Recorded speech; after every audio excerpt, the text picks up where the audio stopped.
for turning up.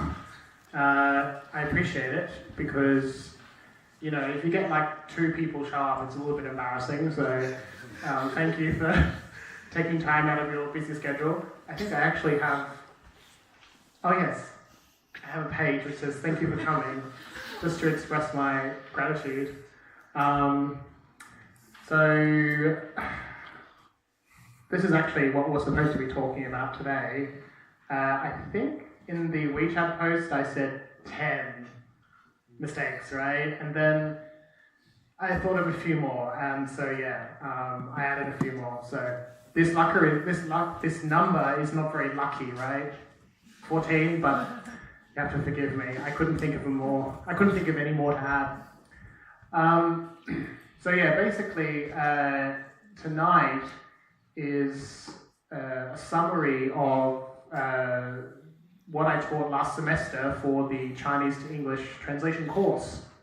Obviously I'm not teaching the whole course in one night, but what I'll be doing is just kind of giving you the distilled version, so the condensed version of what the main challenges that our students were facing when they were translating Chinese to English, written translation, okay?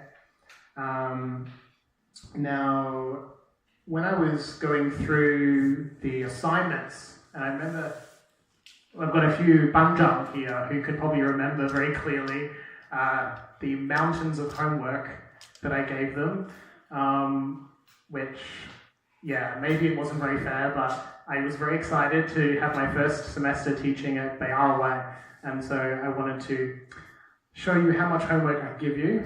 So I gave you a lot of homework, but I did try to give you a lot of feedback, which then caused me to have a lot of work to do. So yeah, I had pretty much no time to myself. And then as I was marking the translation assignments that we did, I realized that there are a lot of patterns, a lot of similar problems that students are facing. I mean, most students have a similar level of English, at least in the translation department. I don't know about the English department, but in the translation department, the students have a similar level, especially for the undergrad classes. Maybe MTI, the master's level might be different, but for the undergrads, they're basically at a similar level. They're very young chickens. They're like 18, 19, like they're young, and the problems they face are really similar, which is actually good. It means that as a teacher, I can just, be very specific about what you have to work on. And so that's what I'm going to focus on tonight, specifically what errors come up when Chinese students are translating into English and how we can deal with them. What was the other thing? Oh, and also with tonight, I noticed there are a couple of teachers here as well, which is really cool. So this is also helpful for teachers. So it's not just for students. Because, the teachers here will sympathize with me that it is so difficult to find good resources. Like textbooks and things like that. It's really, really hard. I don't know if Damien is here tonight. Maybe not. But Damien would definitely understand because poor Damien had to use textbooks. And these textbooks, they're just not very useful. And so, tonight I just want to be very specific about what these issues are and hopefully provide some strategies that will help you. Now, what was the other thing? I have a terrible memory. One more thing is I've tried to put these problems in order of frequency. So in other words, tonight we'll be starting with number 14 and then going all the way down to number 1. So just to give you a heads up, the last maybe 5 or 6, they're the ones that are the most common, okay? The ones at the beginning are less common. Oh, that's right, warning, okay. I forgot to warn. Yes, I was supposed to give a warning to interpreting students because I know a lot of students here are actually interpreting students, not translation students. When I was going through and preparing for this lecture, I did ask myself the question, what is the difference between, the problems that translation students have and the problems that translation students have? And I felt that maybe there are 2 Chinese words that can represent that. So I'll show you what the first one is, and this one represents the challenges that translation students face. Can you see that there?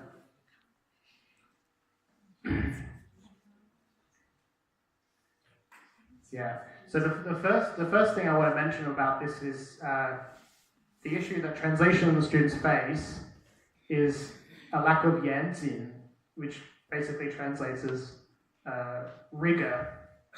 Like they're not. It's like they don't really care. Well, okay, they care, but newsflash: students don't care about homework. No, they do care, but it just comes across when you read their work, especially younger students, but also MTI students, believe it or not. I would say in many cases they're worse.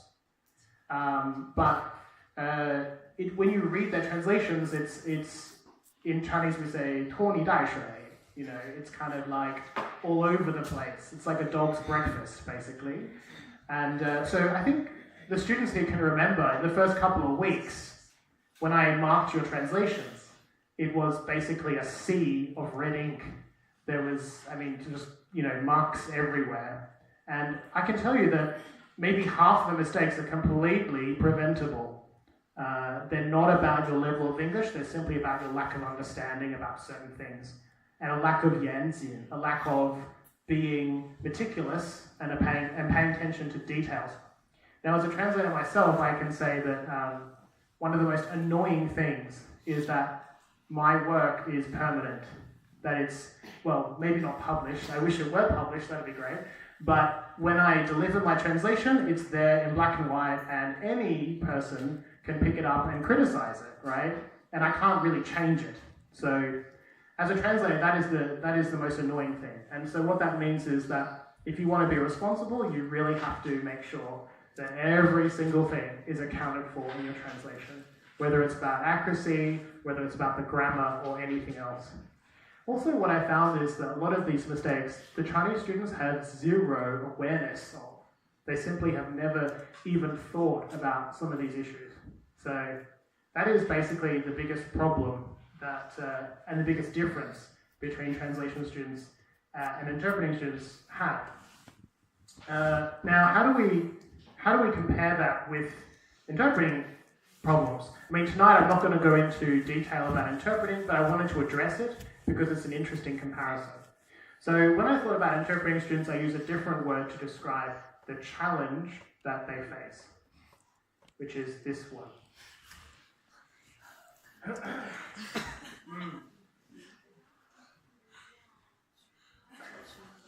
You guys can see it? Yeah. The Chinese says 不要脸. Yeah, which literally means do not want face. Shamelessness. Shamelessness. This kind of thing. This is a really key difference. And I think also a lot of students, perhaps, they haven't decided if they're going to be an interpreter or a translator, or maybe they want to do both. But the personalities of a translator and interpreter are very different. And that is probably the key difference. With an interpreter, you are kind of arrogant and a little bit of a bitch. Well, a little bit, okay. Cunt? No, well, yeah, they're very haughty, perhaps is the word I would use to describe it. Interpreters don't really care that much about the impression they give others. Of course, they care about the communication. They want to do a good job, but they're not worried about every single little detail. And that, I think, is really the key difference here with translating and interpreting. Now, for students who want to do both, you're going to have to be a little bit schizophrenic. You're going to have to basically, put on your translator's hat, and then when you do an interpreting job, put on an interpreter's hat, because they're two very different personalities, and hopefully you don't go crazy, like I have, because they're very different. So that was really about the interpreting problem. And I also want to give an example, because these students, they're young students, and they're still struggling with their English and also with their lack of practice. So I want to show you an example of just the difference between an interpreting and a translation problem, because they're quite different. Now, this example is from a passage that we did recently in interpreting class, so you can have a look here. this one here. I'll give you a bit of context. This is talking about an NGO which does work in Pakistan, and their work focuses on malnutrition. 就是营养不良嘛. And this is what this guy is talking about. And actually his speech is really good. It's a really inspiring speech. You can Google it, or Bing it, I should say, for most of you. You can have a look on the internet. It's a really good speech. And he talks about how they can address malnutrition in Pakistan. And I think the Canadian government is actually helping them in this pursuit.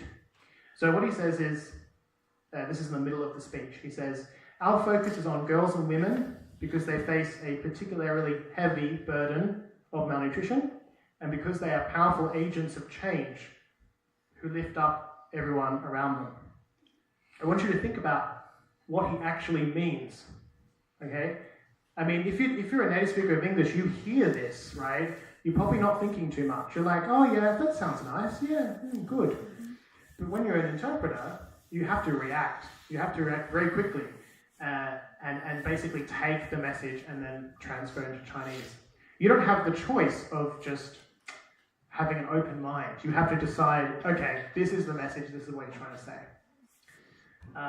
Now, I just wrote down, oh, that's right. So I remember when we were doing this in class, I had two different reactions from two different students. And it's interesting to see what their reactions are. The first student, when she was translating this, she was doing a good job. She's actually a high-level student. She's a good student. She got halfway through this translation and she stopped at Agents of Change, this one here, Agents of Change, and she basically just gave up. She just broke down. She just 崩溃, you know, just totally like, and then she's like, 老师, Agents of Change, 怎么说? It was like, you know, and so it basically she had to stop. She had to stop her translation. Yeah. So that's one reaction that I've had. And her focus, and when I talked to her later, her focus was not on what is this guy trying to say. The focus was on what is this word? What does this word mean? Do you see the difference between those two things? It's a very important distinction. Yeah. She didn't really care so much about, okay, what is the mission here? What are we trying to do? She didn't care about that. All she cared about was the word agent and the word change. And within 10 seconds, she was taking out her 有道词典, her online dictionary. And she was looking up that word and like, oh, quickly, get it out, what is it? And then, very quickly, she discovered that 爸爸, 有道 won't help you in many cases. So this is an interesting phenomenon, and I think a lot of teachers have noticed this, is that dictionaries, of course, are useful, but they're limited in what they can do. And also, if you're doing interpreting practice, just throw away the dictionary because it really won't help you that much, especially with these kinds of things.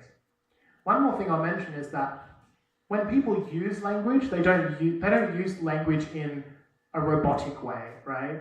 People don't always use words the way that their standard usage. Do you know what I mean? People are unpredictable when they speak, especially in a speech, you know. People want to show off, they want to be fancy, they want to be cool, and they'll use words in a way that's a little bit unusual. As an interpreter, your job is to react to that quickly. And you have to create what we call a meaning hypothesis. A meaning hypothesis means you take a guess. You have to guess. Yeah. And that, again, is another difference. With written translation, it's different. You have a hypothesis, but you're continuously updating it. Even towards, like, after 1 week of working on a translation, you could still be changing your meaning hypothesis. It's continuously changing. But with an interpreter, you don't have that choice.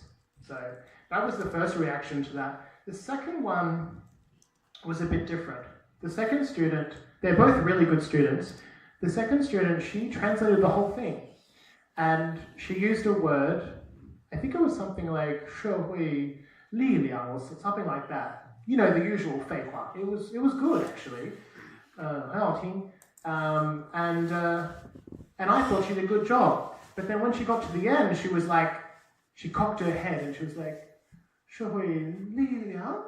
She was like doing this thing that students do. And in that situation, she had already done a good job. She basically had got 100%. She got 满分, she got a full mark, but she was let down because her delivery, she wasn't confident. So that type of student is about the confidence and the lack of 不要脸. Yeah, and also it's about striving for perfection, right? A lot of students, they really want it to be perfect, but please just give it up, okay? Let it go, okay? Let it go. Yeah, you're not going to get perfection in interpreting. It's just the fact of life. All right, so that's just an example of those two reactions, and also just another perspective. From my perspective, as a non-native speaker of Chinese, it's a different thing because I'm translating into my second language. My advantage is I understand it usually, but my disadvantage is I can't think of a perfect Chinese way. So in that situation, when you're translating into your second language, use simple words to convey the message. Just like in Chinese, if you hear a 成语, right, a classical Chinese expression, if you hear that, I'm sure you understand it, but do not attempt to write a poem or something out of it. Instead, just take the basic meaning. Now, my interpretation, my hypothesis in this case, is that he's saying that women change their society. They have a big impact. So I would use a simple way to translate that. And also lift up, I would interpret it as support. They support people in their life. And you can also think about it, what your interpretation might be. Now, I'm not going to give you a what is it? 参考答案, right? A reference answer. This is a Chinese mentality. There must be a reference answer. If there's no reference answer, it's like the world is going to come to an end. Instead, I want you to think about it. And maybe you could write two different answers. Maybe the first answer could be like, the perfect written translation version. And then you can also think about what is your first reaction? What is your interpreted version as opposed to your written version? Okay, have a think about that. I'll leave that with you. All right, so that's just a warning for the interpreting students. We'll move on to talk about written translation. Oh, okay, yes. This is one thing I wanted to mention as well. So you notice that the title of my lecture is Errors or Mistakes, right? Errors and mistakes in translation. And it sounds a bit negative, doesn't it? Right? And I think a lot of teachers don't like to focus on the negativity. They think that if you focus too much on that, it's kind of too strict or too, I don't know the right word to describe, too critical maybe. And I can understand that. But the reality is that English is a very imperial language. Like, what I mean is, okay, it's a long story, but you know what happened, right? The UK basically took over the world. Well, not took over the world, but they colonized half the world, right? And so English became this global language, right? And then a lot of English speakers have a kind of like bias towards non-native speakers, and also accents, pronunciation, grammar, things like that.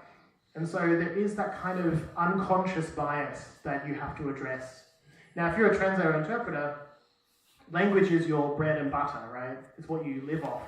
And so you can't afford to be underestimated, right? You have to make sure that you sound professional. And I think, honestly, the quickest way is just to address the errors, just to address the mistakes. I wish it could be more positive. I wish I could have these, like, 正能量, 什么鸡汤之类的, but sorry, I'm really not good at that. All I can say is, okay, these are the problems that I noticed, and you can try your best to deal with it, and that's the best I can do. Okay. So yeah, I just wanted to make that clear that native speakers often judge non-native speakers on their English, and I'll give you a very good example, which is very simple. When you're looking for a job in Western countries, usually you provide a cover letter, 就是求职信嘛, to get a job. Now, in most cases, if an employer spots some, terrible grammar or something, I mean, you can imagine the impression that you give is very negative. And I think for many employers, they would judge you based on, even if it's just one mistake, like one typo or something, it does have that impact. So, yeah, that's just an example of the impact of that. All right, I think one more thing I wanted to cover before I talk about the actual meat of the presentation. I wrote down a couple of the positive side, the 正能量, the positive energy that I want to give to you, just to remind yourself that despite all these issues that I'm raising tonight, I mean, there is a good side to it. The good side is that depending on your first language, you do have an advantage, actually. For example, if your first language is Chinese, you're translating into English, then accuracy is very rarely a problem because you understand the source text very well. Although there are exceptions to that, which I'll talk about a bit later, but basically the exception is, this is going to sound weird coming from me, but let's just say that the Chinese language is often not used in a very good way. It's often abused. Yeah, I don't know, it's hard to explain, and I feel hypocritical if I actually make that comment, but, well, you don't know. Like, you know, a lot of Chinese people, they write Chinese in a really anglicized way. 就是英式中文嘛, 那种感觉嘛. It's like their 语文, their literature, or their language level has deteriorated. And I say that because I did a recent job translating, oh god, I probably shouldn't give too many details. Let's just say that there were some people, and I was translating for them, and they're professionals, they're professional writers, and even their Chinese was like, exaggerated, sorry. Their Chinese was just, I mean, it's not my first language, but even I can tell that the Chinese was just really atrocious. And for example, you know, like, using 的. There was one sentence that had like 5 de. I kid you not, 5 de. Like, really? You know, like, if you did that in 语文课, you would be kicked out of the classroom. But because they're fashionable modern writers, they can do that. But as a translator, it's really hard because you're dealing with someone who has no regard for language. And that's hard. So even though you have an advantage, if it's your first language, you are still at the mercy of the writer, right? If the writer writes well, it's easy. It's a breeze. If they write horribly, if they write not very well, then it's very difficult. The other thing was the other language direction, which is going into Chinese.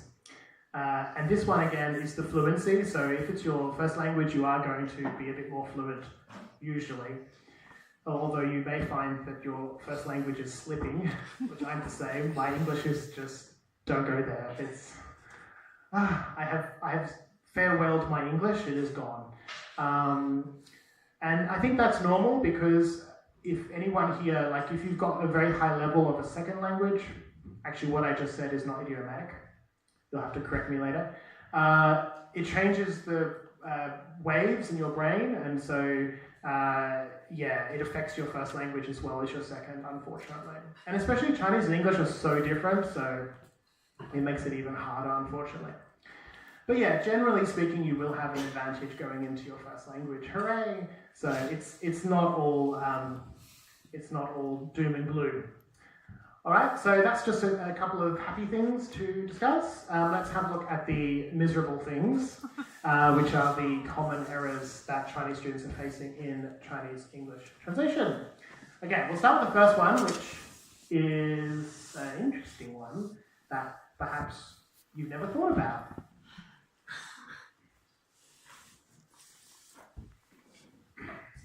So this one, now just remember, these are all, if it has an X next to it, it means it's wrong, okay? Just reminding you.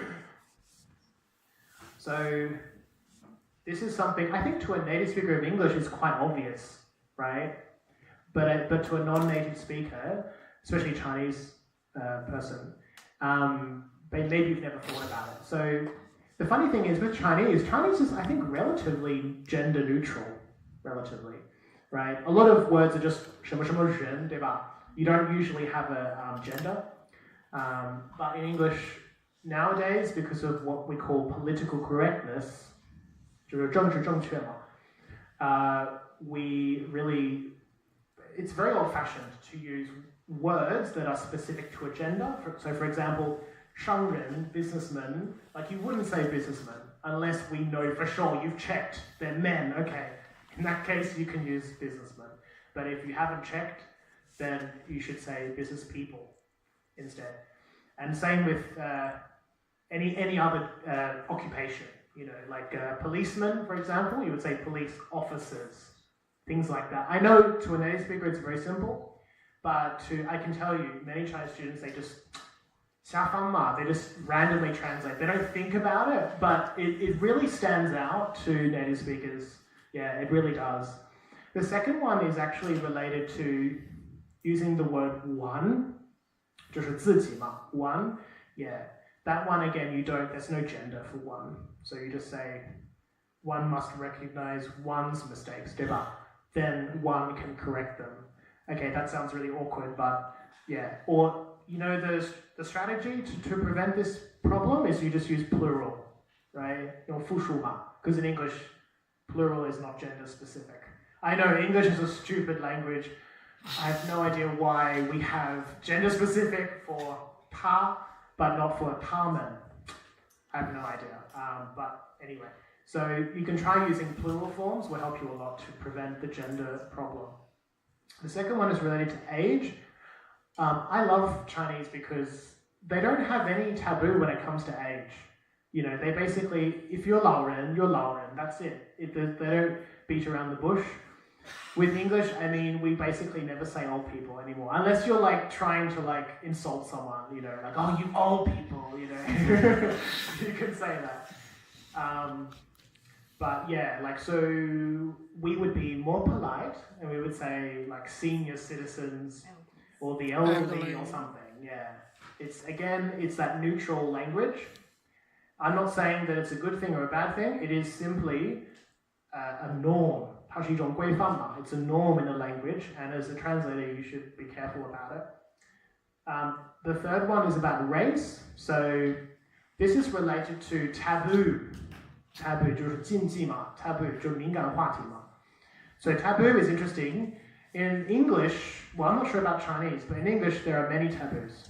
So race, sex, religion, politics, money, 对吧? Like you don't usually say like, how much do you earn? You know, things like that. Yeah. Even to this day, I don't think my parents know what any of us earn. It's just, you just don't talk about it. So these taboo topics are things that affect your translation. So for example, 混血儿, 对吧? This one here, like mixed, he is a mixed blood. Like, yeah, it just sounds a bit weird. It sounds a bit old-fashioned, maybe. He's a mixed blood. I think now we say mixed. He is mixed. He's mixed? Yeah, he's mixed. So this is a trend in English. It's a trend where the noun becomes an adjective. So originally, it's he is a mixed blood, and then it becomes he is mixed. Just like he is a gay has changed to he is gay. He is a homosexual, he is homosexual. It's that trend in the language. It goes from a noun to an adjective. I don't know why, I'm not a linguist, but it's just a pattern in English. So that's related to race and sexual orientation. Disability is very complicated actually. But basically, actually in Chinese have a similar phenomenon, 对吧? 就是残疾人嘛, 然后残障人士, 对不对? It has that similar kind of thing where you have the first word was actually 残废, 对吧? 残废, and then that word was changed, right? So Chinese has a similar thing where you start with one word and then the word changes over and over and over again, 对吧? In English, we had cripple, which is a very bad word. We don't use that word anymore, and that word was changed to handicap, 对吧? He has a handicap, 对吧? And then in Australia, we don't use the word handicap. I don't know, do they use that in Texas? Yeah, we use it. In America, okay. Yeah, okay, just checking. Yeah, so in Australia, we say disabled people, but I think disabled people is now considered not PC anymore. So they changed that, and now it's called people with disabilities. They put disabilities at the end of the word. to emphasize the people rather than the disability. So it's that trend in the language. The language keeps changing to make it more inclusive. 包容性嘛, inclusiveness is a feature of the language. Again, I'm not saying it's a good thing or a bad thing, I'm just saying that it's something you have to pay attention to. Alright, so that's political correctness. I put it at the end of the mistakes because it's not that common. I mean, it comes up from time to time, but it is an interesting phenomenon that you can think about. Okay, let's have a look at number 14.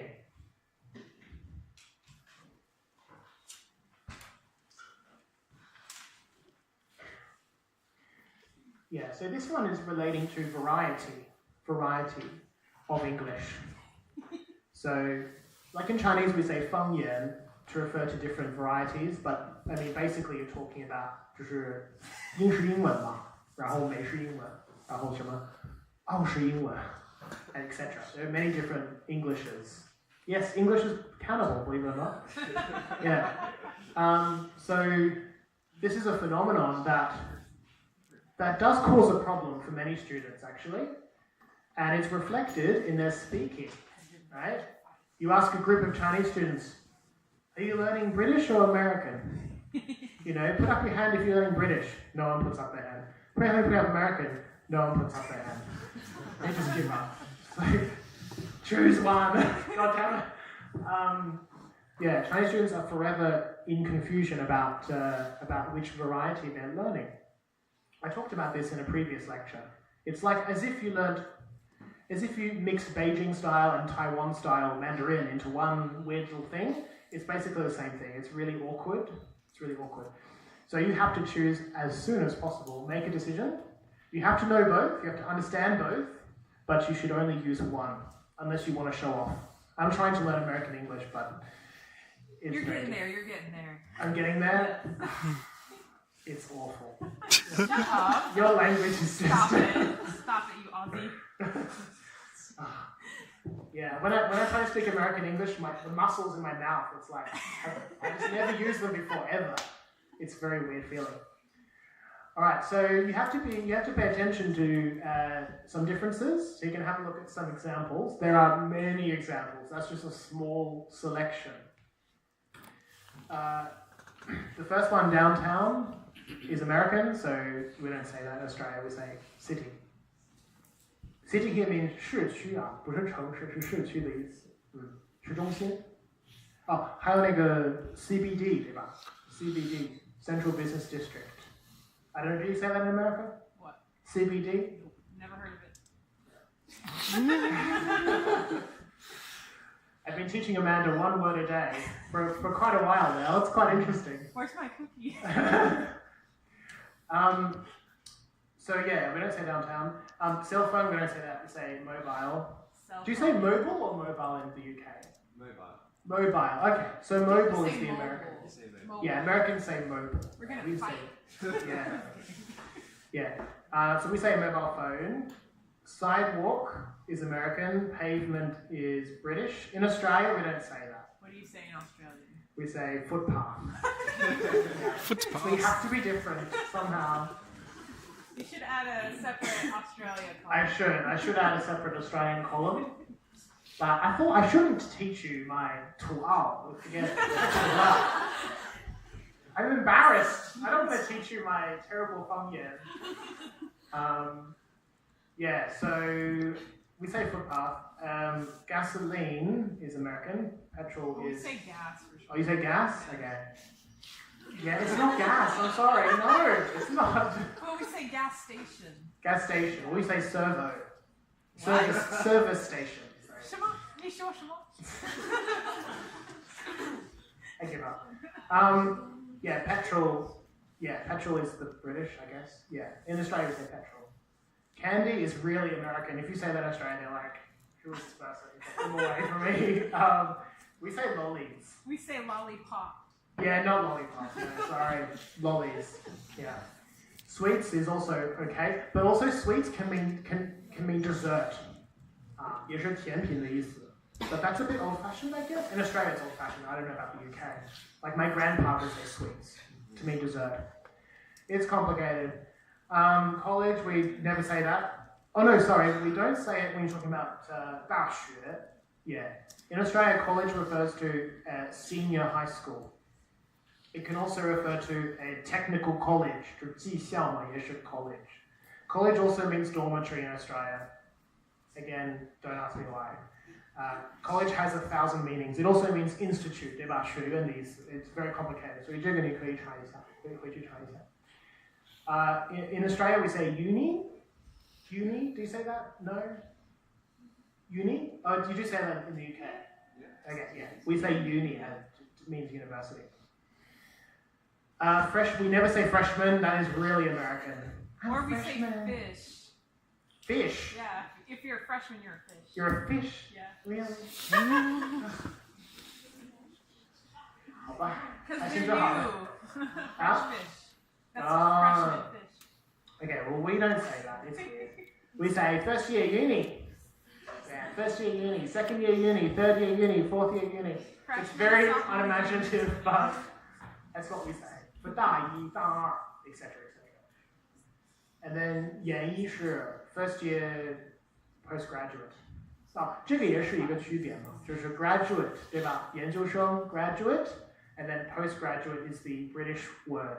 In America, they say graduate, correct? Yeah. Globalization. This is an example of ISE and IZ or Z. Yeah. This one is quite complicated, actually. Technically, Z is the American, but in reality, I think in the UK and Australia, they use both actually. So 这个还好, this is not a big deal. Color and color is a very famous one. You talk to an Aussie about this, they'll talk about it for about half an hour. Oh, Americans, or Yanks, we call you Yankees. Yankees, you know, they're not using, they're so lazy or whatever, yeah. Mum and Mum, yeah, is a very famous one. And then the last one is about dates, yeah. Our date, we don't have, yeah. Ours is actually kind of stupid because we write 18, but we say 18th. Yeah, I know, it's crazy. Anyway, so that's just to give you some examples. Now, why is it important? It's important because if you make a mistake, then it doesn't fulfill the function of the text. So, for example, when I was translating for migration agencies in Australia, and I gave my students some of those jobs, as examples to do their practice. If you suddenly use like an Americanism, for example, we call them Americanisms, it means American words, then it's saying to the official, it's saying to the official that I don't care about the Australian way of life. It's got that feeling. Remember, Australians are kind of anti-American a little bit. They're a little bit anti-American, a little bit. So again, it's that bias that it does make a difference in your writing. Also, when you're translating, localization is also quite important. I mean, think about localization. Yeah.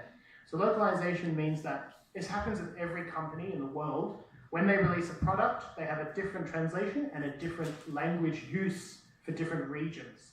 So for example, you would never use a mainland Chinese version for a Taiwan audience. That's just one example. It would cause, a lot of problems.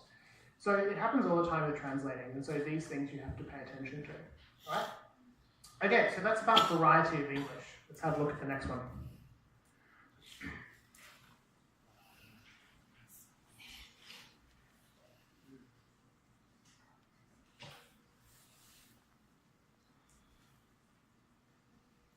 Okay, so basically, redundancy, right? 就是累赘嘛，累赘，多余. Yeah. This is actually quite interesting. So basically, in English, every single word is important, and we don't really have a lot of redundancy compared to other languages, compared to Italian, for example, or compared to Chinese. Oh, Chinese.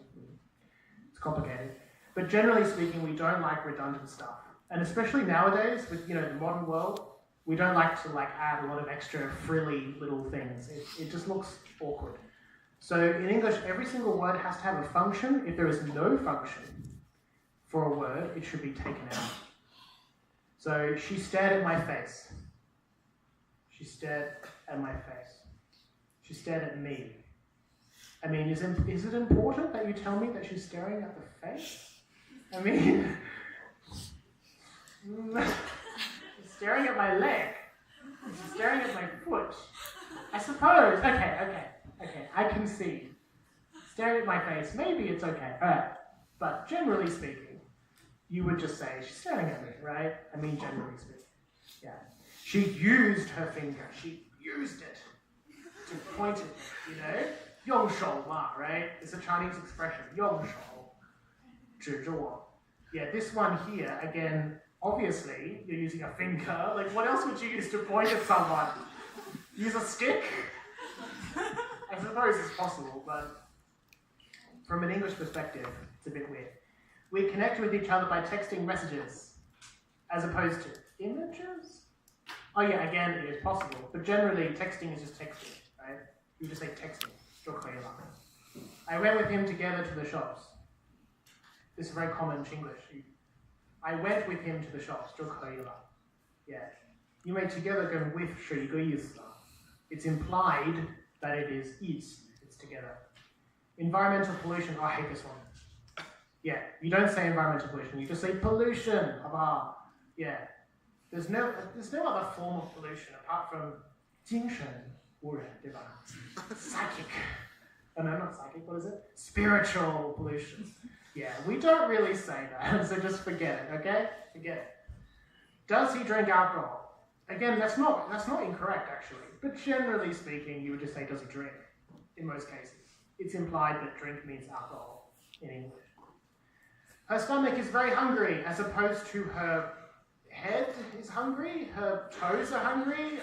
My heart is hungry. My heart is hungry. 肚子饿了. Yeah, forget it. It's hungry. The people's living standards have improved, as opposed to the cat's living standards, the dog's living standards, the monkey's living standards. Carl lives in the doghouse. Pretty much. Yeah, so obviously it's just living standards, right? 最后是那个 phenomenon 现象, 对吧? This is a good example. In Chinese, it's very common to say 什么什么什么的现象, 什么什么的状况, 什么什么的问题, etc. Yeah, you don't have to translate it. In many cases, you just leave it out. Because, of course, it's a phenomenon. The reason Chinese has 现象 is because in Chinese, the part of speech is not very clear. 就词性嘛, 不是很明显嘛. So you have to add the 的现象 to make it clearer. But in English, you don't have to do that. You just say, hygiene has improved. 就可以了.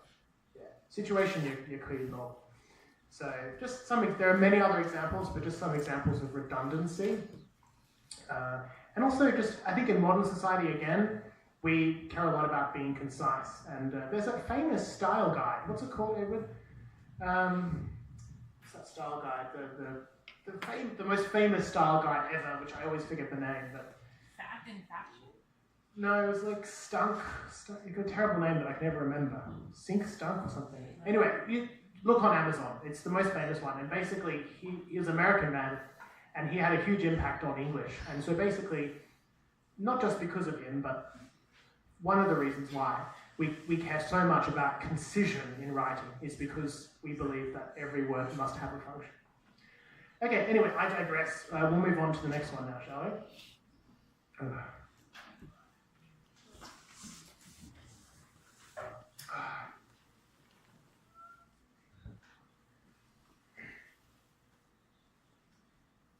So this one is a very common point of discussion among many students, right? Students always say like, Chinese is not logical. Oh, I'm not logical enough. They always talk about it. It's this big thing. Yeah. They're like, oh, the Westerners, 洋人. Oh, how do I sound like a 洋人? You know, it's like, well, yeah, I understand what they mean, but my opinion is that I think Chinese is more logical, to be honest. Okay, that's a very controversial opinion. But I just feel like Chinese is pretty logical usually. I think it's quite a powerful language. English, well, anyway, the logic is different. I put it that way. There are different ways of thinking about logic. And so you can see on the slide that I said that you can see the word Greco-Roman and Abrahamic. What does that mean? It means that I'm talking about in ancient history, right? The Greeks and the Romans, right?